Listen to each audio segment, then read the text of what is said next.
Mundial del Riñón, ¿cómo podemos hacer para que las personas se concienticen en la prevención y en el diagnóstico de este tipo de enfermedades?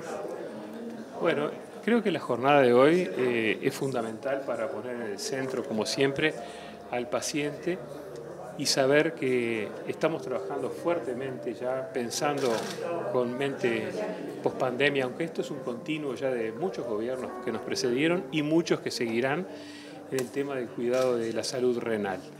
El programa de salud renal es un programa que realmente reviste una importancia enorme y es realmente un lujo que tiene el Uruguay, algo para imitar por otros países. Pero usted me hacía una pregunta concreta y voy a ir a ese tema. ¿Qué podemos hacer para tener una buena salud renal y para evitar tener una enfermedad renal crónica y por lo tanto entrar en diálisis o en un plan de trasplante? Lo primero, y para no olvidarme, no automedicarse con analgésicos antiinflamatorios en forma permanente. Segundo lugar, no fumar y controlarse la presión arterial y controlar los niveles de azúcar en sangre. Y estas tres razones, el fumar, la diabetes, el azúcar en la sangre y la hipertensión arterial, quiero explicar muy claramente, en forma lo más sencilla posible, cuál es la importancia que tiene la enfermedad renal. El riñón es un órgano que se nutre o trabaja en base al filtrado, que se denomina filtrado glomerular. Entonces, entra sangre con todos los residuos del organismo y sale sangre sin los residuos del organismo y se elimina por la orina. Pero la vía de entrada al riñón son las arterias. Entonces, por eso, para cuidar las arterias, se precisa cuidar la presión arterial, controlar el nivel de azúcar y no fumar. Y por eso entra dentro de todo eso lo que es la vida saludable. En eso tiene mucho que ver la dieta, es decir, tener un índice de masa corporal que no exceda el 25, los 25, después podemos decir lo que es eso, que tenga ejercicio, que se evite el sedentarismo y que se tenga una ingesta adecuada de líquidos mayor a 2 litros de agua por día y además de una dieta sana y diversificada, que no concentre todo en la carne, sino que los vegetales y las frutas sean parte importante de nuestra dieta. ¿Cuál es la situación en nuestro país a nivel de las personas que padecen problemas renales? ¿Hay cifras, hay mediciones, ha habido un aumento? Porque también se habla de después de los 40 hay que controlarse más, pero después de los 60 es una enfermedad donde se manifiesta también más comúnmente. Bueno, esta es una tendencia mundial que tiene que ver con la longevidad, ¿no es cierto? Y como ustedes bien saben, Uruguay es un país que tiene una población envejecida, no estamos descubriendo la pólvora, y por lo tanto tiene una elevada prevalencia mundial y en Uruguay también. Se estima que cerca de 1 de cada 10 personas potencialmente puede estar con una enfermedad renal crónica, porque es una enfermedad silenciosa, no da síntomas. Entonces, de ahí la importancia de hacerse un control periódico.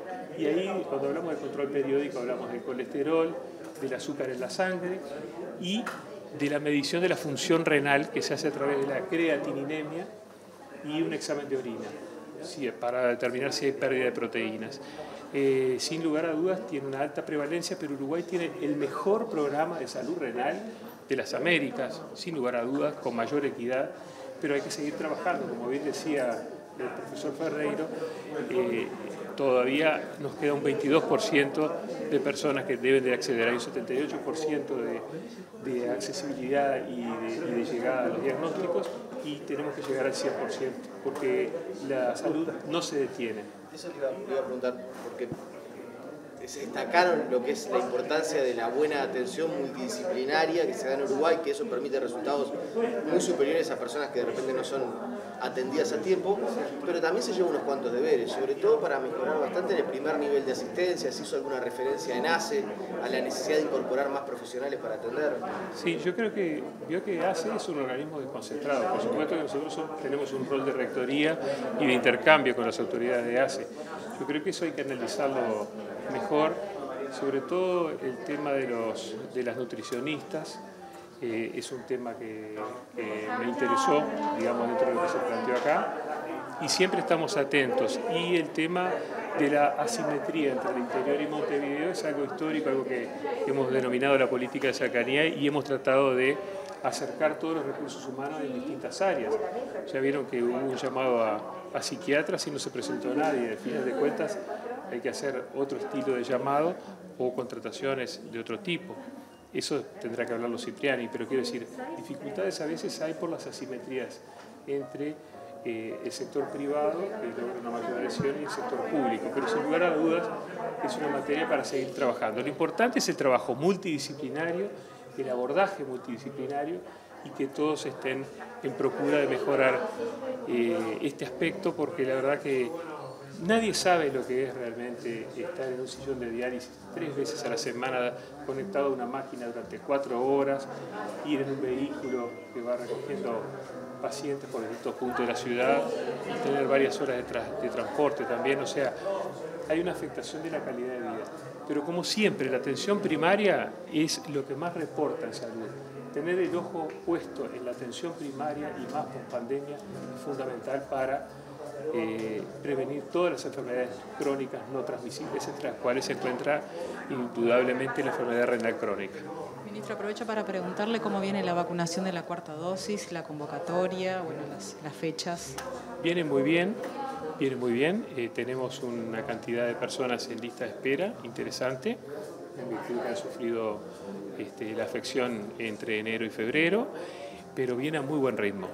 Y sin lugar a dudas, yo pienso que esto va a pasar a ser como una vacuna de la gripe en algún momento, hasta que se determine el fin de la pandemia, y nos tendremos que dar una de la gripe y una de coronavirus, como una rutina, ya no como una novedad, sino como una rutina.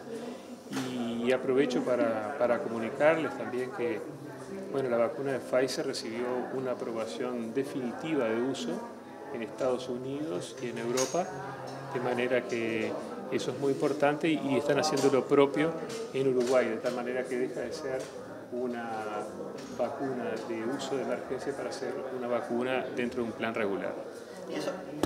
¿Y esa aprobación podría llevar a que cambie el tema de que la vacunación no sea obligatoria? Porque muchas veces se decía que no era obligatoria porque era todavía en fase experimental. Sí, no, yo creo que es siempre una recomendación, y por el momento eso no lo vamos a cambiar. No lo tenemos en el horizonte inmediato, no vamos a cambiar la posición. Ministro, ¿en qué situación estamos ahora de la pandemia?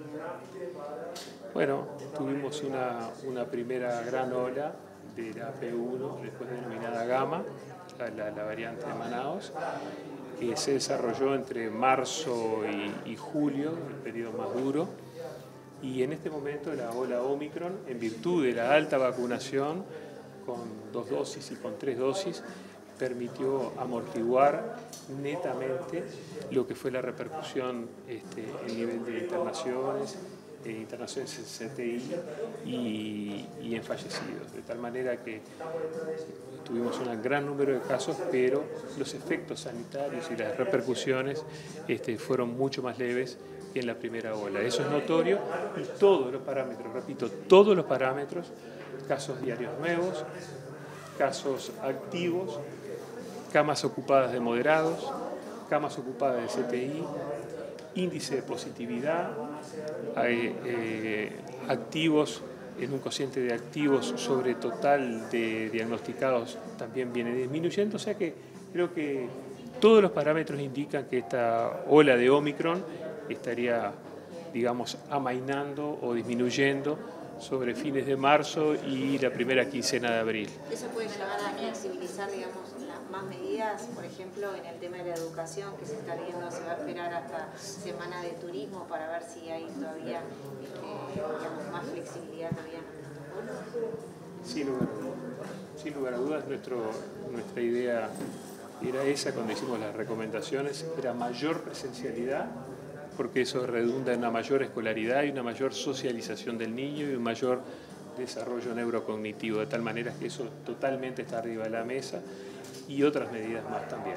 Ahora, en cuanto al levantamiento de de la emergencia sanitaria tiene otras aristas, ya el presidente hizo referencia a ello, de tal manera que seguramente va a ser puesto arriba de la mesa una vez que culminemos esta ola y estemos en un nivel más que aceptable de vacunación. Ustedes saben que en este momento estamos próximos al 78% de segundas dosis y ya agendados para segundas dosis estamos llegando al 82% de la población global y a su vez tenemos en el entorno muy próximo entre vacunados y agendados para tercera dosis más del 60% de la población. Esos son guarismos muy buenos y bueno, pensamos que van a estar dadas las condiciones para esta normalidad progresiva, ya como fue la actividad del aire libre, seguir avanzando en abril, más que fines de marzo, diría yo, en la primera semana de abril, en las actividades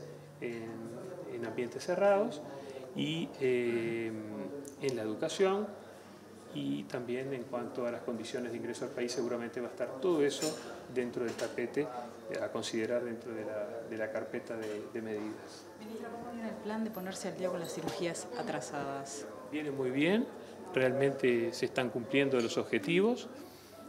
Obviamente que la ola de Omicron de enero y las licencias de los médicos y distintos técnicos también rezagaron un poco lograr el objetivo en marzo, pero en abril lo vamos a estar cumpliendo y no van a haber cirugías atrasadas para fin de abril.